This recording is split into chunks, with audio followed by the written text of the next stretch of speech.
This is the 20th lecture in the FOA series on fiber optics. In this lecture, we'll cover some of the lesser-known tests in fiber optics like reflectance and spectral attenuation.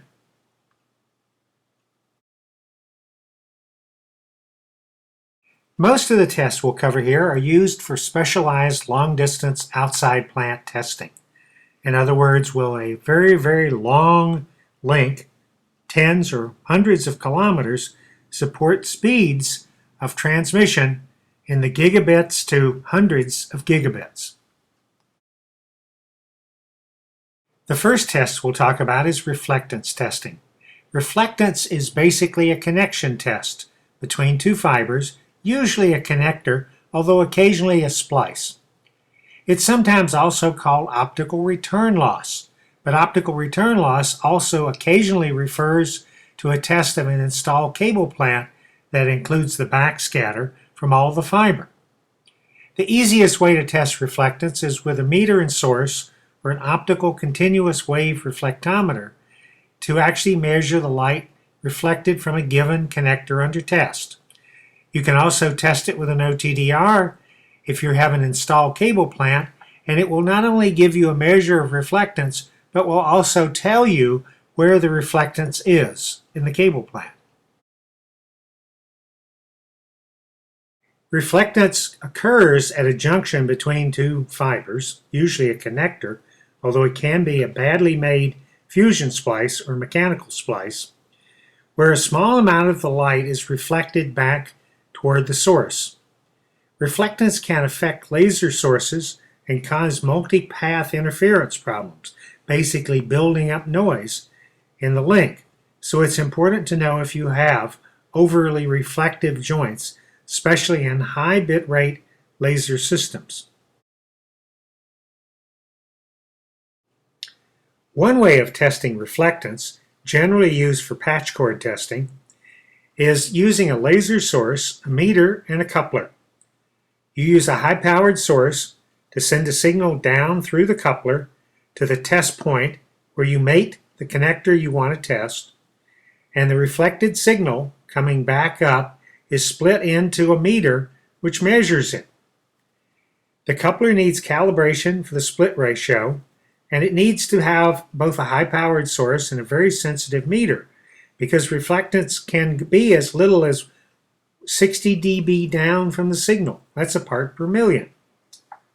This particular test is used for testing patch cords or connectors, but it still has a fairly large uncertainty, in part because it's difficult to terminate the far end of the cable to get no reflections that will bother the measurement. On an installed cable plant, we generally test reflectance with an OTDR. The OTDR is calibrated to look at the reflectance peak and measure the total amount of reflectance on top of the backscatter level. This is the most valid way to find reflectance in an installed cable plant because it also tells you where the problem is in case it requires attention. Bandwidth and dispersion are different for single-mode and multi-mode fiber.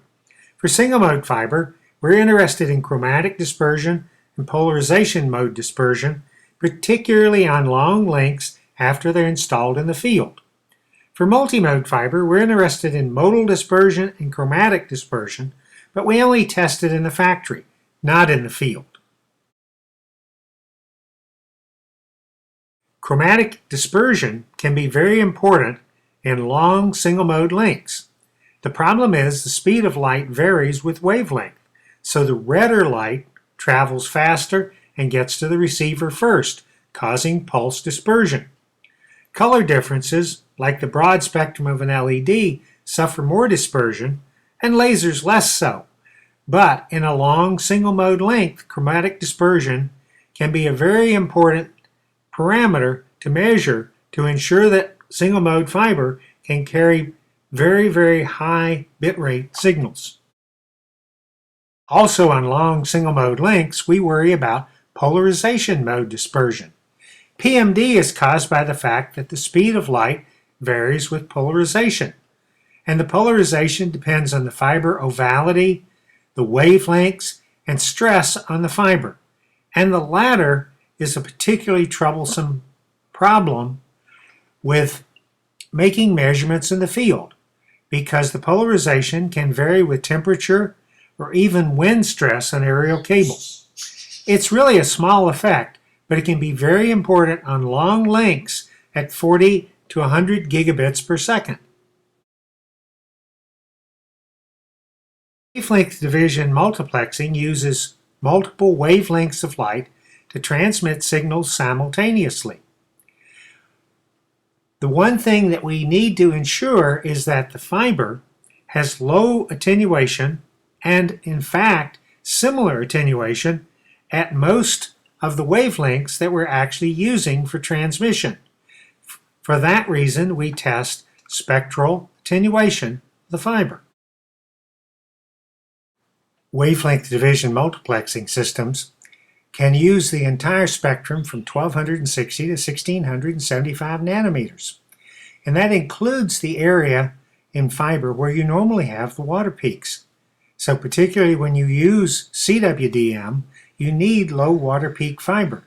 And spectral attenuation tests will confirm that the fiber will support DWDM or CWDM over the wavelength range of interest. You'll notice that for these tests, we talked about what we test, but not necessarily how we do it. And the reason is that all of them typically have multiple test methods available and specialized equipment available to do it. Some of them have multiple ways of doing the testing, much too complicated for a short YouTube lecture. So we suggest that you go to the FOA website in the online reference guide on long-distance testing, and we'll give you much more information on how these particular tests are done. And don't forget all the other lectures that we have on YouTube, as well as some of the hands-on processes that we document with videos. And for everything you need to know, start at the FOA online reference guide to fiber optics. There's a tremendous amount of information there.